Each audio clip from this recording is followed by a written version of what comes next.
ఢిల్లీలో నీట్ లొల్లి, తెలంగాణ గ్లోబరీనా సెంట్రిక్ గా డైలాగ్ వార్, స్టేట్ పాలిటిక్స్ లో రేవంత్ వర్సెస్ కేటీఆర్ ఫైట్ ఇంకొక టర్న్ తీసుకుంది. నీట్ పేపర్ లీకేజ్ పై సీఎం రేవంత్ రెడ్డి చేసిన కామెంట్స్ మరో రచ్చకు దారితీశాయి. గ్లోబరీనా సంస్థ పేరు మార్చుకుని నీట్ ఎగ్జామ్ నిర్వహణలో భాగమైందన్న రేవంత్ గ్లోబరీనా కేటీఆర్ బినామీ సంస్థ అంటూ బాంబు పేల్చారు. వెంటనే కేటీఆర్ కౌంటర్ అటాక్ తో పాటు లీగల్ నోటీసులు పంపడం హాట్ టాపిక్ అవుతోంది. ఇంతకాలం పెద్దగా వినిపించని గ్లోబరీనా పేరు ఇప్పుడే ఎందుకు హాట్ టాపిక్ అవుతోంది? రేవంత్ వ్యాఖ్యల వెనుక రాజకీయ వ్యూహం ఉందా?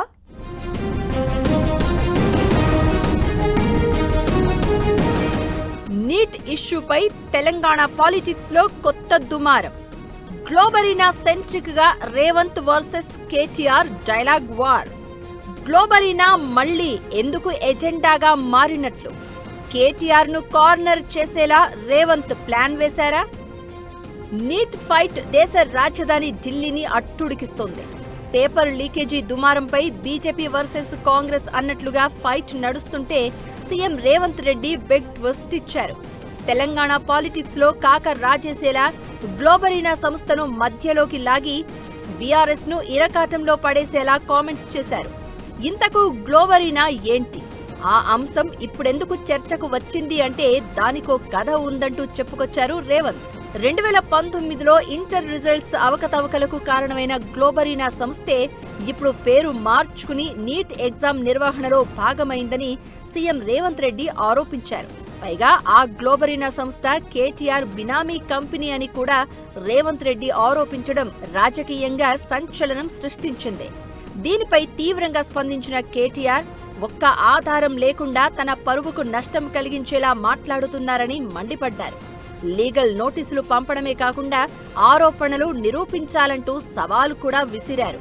గ్లోబరీనా తన బినామీ సంస్థనే అయితే రేవంత్ సర్కార్ కూడా గ్లోబరీనాకు ఎందుకు కాంట్రాక్టర్లు ఇచ్చింది అంటూ ప్రశ్నించారు కేటీఆర్. దీంతో ఈ వ్యవహారం కేవలం ప్రెస్ మీట్లు, సోషల్ మీడియా పోస్టులకే పరిమితం కాకుండా కోర్టు మెట్లెక్కే అవకాశముందన్న చర్చ మొదలైంది.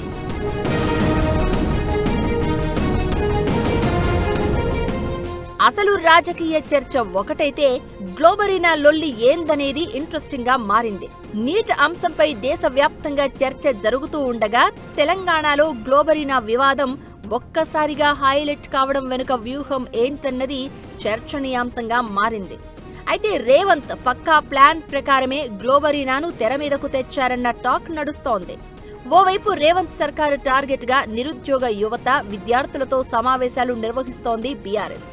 ఢిల్లీలో రాహుల్, ప్రియాంక ఆందోళనలు, అరెస్టులు జరుగుతూ ఉంటే సీఎం రేవంత్ రెడ్డి కొడంగల్లో దాక్కున్నారని బీఆర్ఎస్ అటాక్ చేస్తోంది. అంతేకాదు తెలంగాణలో నీట్ రాసిన విద్యార్థులను ముందు పెట్టి ఇందిరా పార్క్ దగ్గర ప్రొటెస్ట్ చేసింది. మోదీ సర్కారును ప్రశ్నించాలంటే రేవంత్ వణికిపోతున్నారని, అందుకే ఢిల్లీలో కాకుండా గల్లీలో ర్యాలీ చేసి చేతులు దులుపుకున్నారని BRS working president KTR attack చేస్తున్నారు. రేవంత్ సర్కార్పై కూడా యువత నుంచి తిరుగుబాటు తప్పదని అంటున్నారు. ఇప్పటికే యువ సంగ్రామ సదస్సు నిర్వహించిన బీఆర్ఎస్ ఉద్యోగాల భర్తీ విషయంలో ప్రభుత్వంపై ప్రెజర్ పెంచుతోంది. సరిగ్గా ఇదే టైంలో నీట్ పేపర్ లీకేజీ దుమారం నడుస్తూ ఉండడం, బీఆర్ఎస్ స్టేట్లో మైలేజ్ గేమ్ ఆడుతూ ఉండడంతో కారు స్పీడుకు బ్రేకులు వేసేలా రేవంత్ గ్లోబరీనాను తెర మీదకు తెచ్చినట్లు గుసగుసలు వినిపిస్తున్నాయి. బీఆర్ఎస్ ను డిఫెన్స్ లోకి నెట్టడానికి, పబ్లిక్ అటెన్షన్ ను డైవర్ట్ చేసేలా కొత్త ఎత్తుగడ వేశారన్న చర్చ జరుగుతోంది.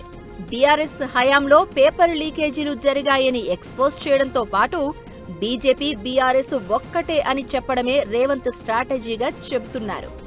బీఆర్ఎస్ శ్రేణుల రియాక్షన్ కూడా గట్టిగానే ఉంది. ప్రభుత్వంపై అటాకింగ్ మోడ్లో వెళ్తున్న తమ వేగాన్ని తగ్గించేందుకే రేవంత్ వ్యక్తిగత ఆరోపణల రాజకీయానికి తెరలేపారని అంటున్నారు గులాబీ నేతలు. ఆధారాలు ఉంటే బయట పెట్టండి, లేకపోతే ప్రజలే తీర్పు చెబుతారు అనే లైన్ను బీఆర్ఎస్ బలంగా వినిపిస్తోంది. ప్రశ్నలకు సమాధానం చెప్పకుండా లీగల్ నోటీసుల వెనుక దాక్కోవద్దంటూ కాంగ్రెస్ కౌంటర్ ఇస్తోంది. రేవంత్ వర్సెస్ కేటీఆర్ అన్నట్లుగా నడుస్తున్న మాటల యుద్ధంలో గ్లోబరీనా వివాదాన్ని మరో రౌండ్ పొలిటికల్ ఫైట్ గానే చూడాలని అంటున్నారు. ఆరోపణలు, ప్రతి ఆరోపణలు, లీగల్ నోటీసులు, సవాళ్లు, ఈ ఫైట్ ఇలాగే కొనసాగడం ఖాయమన్న టాక్ నడుస్తోంది. నీట్ అంశంలో విద్యార్థుల తరపున బలంగా గళం వినిపిస్తున్న బీఆర్ఎస్ రేవంత్ అలిగేషన్స్ పై లీగల్ ఫైట్ కే పరిమితం అవుతుందా, లేక అదే స్థాయిలో ఎదురుదాడి చేస్తుందా? రేవంత్ కూడా మాటలకే పరిమితం అవుతారా? గ్లోబరీనా వ్యవహారంపై మరిన్ని వివరాలు బయటకు తెస్తారా? లేక ఇది కూడా రాజకీయ దుమారంలో ఓ భాగమైపోతుందా అనేది ఇప్పటికైతే సస్పెన్స్ గానే ఉంది. గ్లోబరీనా ఒక కంపెనీ పేరు మాత్రమే కాదు, తెలంగాణ బ్యాటిల్ ఫీల్డ్ లో బిగ్ పాయింట్ అవుతోంది. రేవంత్ ఆరోపణలు ఎంత దూరం వెళ్తాయి? BRS counter attack legal fight తోనే సరిపెడుతుందా? ఈ కథలో ఇంకెన్ని ట్విస్టులు ఉంటాయో చూడాలి మరి.